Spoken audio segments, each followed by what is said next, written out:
তো না কি করব হসপিটালে লই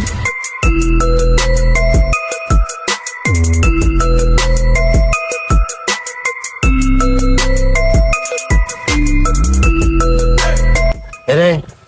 তুই আরে চিনস আই জব্বর মেম্বার তুই জব্বর মেম্বার এলাকার ভিতরে চুরি করছ তোর এত বড় সাবাস এই তুই জানস তুই চুরি করলে জব্বর মেম্বার এলাকার কি শাস্তি এটা তুই জানস নি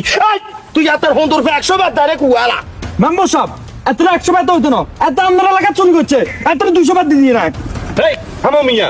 মেম্বার সাহেব আমার একটা কথা ছিল কি কথা কইবে আবার কি আর কি বিচার তোর অসন্ত না এত কি 200 বার কইছে কি কম কইয়া লেছিনি এই 600 বার দেখালার ধলারে রে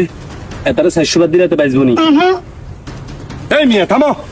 মেম্বার সাহেব আপনারা বলছি আমার একটা কথা আছে আপনি খালি রায়ের পর রায় দিতেই আছেন একবার 100 বাদ ইয়ার পরে 200 বাদ অন আবার কোন 400 বাদ চোরে কোনায় চুরি করছে কার ঘরে চুরি করছে আগে এটা জানতে হইব তো কোন সাক্ষী প্রমাণ ছাড়াই খালি আপনি রায় দিয়ে লাইতে আছেন এই মিয়া সাক্ষী প্রমাণ নাই মানে এত আর ঘরের ভিতরে চুরি করছে এত রায় হাতে নাতে ধরছি মেম্বার সাহেবের কাছে ইয়া লাইছি আপনি কি কোন সাক্ষী প্রমাণ নাই মিয়া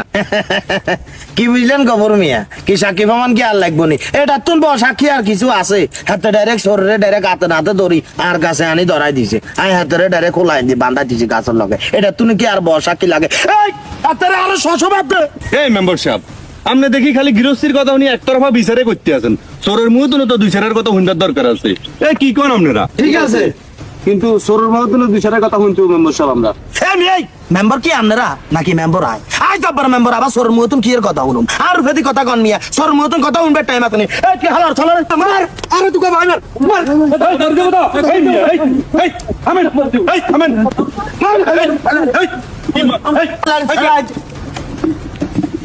ওরা মেম্বার সাহেব তো হয়ে গেছে হালার কারণে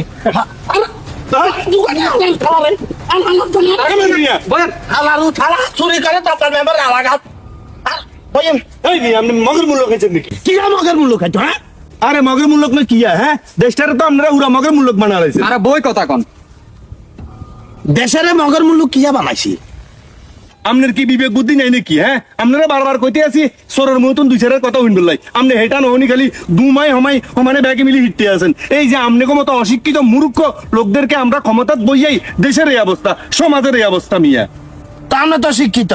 আরে কীর্তন বলাইছেন ইয়া না আদালতে শালি সামনে করেন আপনি শিক্ষিত পরিবারের শিক্ষিত সন্তান আপনি করেন বিচার মেম্বার সাহেব আপনি গরম হইেন না আয় যতটুকু জানি এত চুরি করে না কোন পরিস্থিতিতে কি কারণে এত চুরি করছে হাতের মতন আপনি দুই চারের কথা শুনেন না না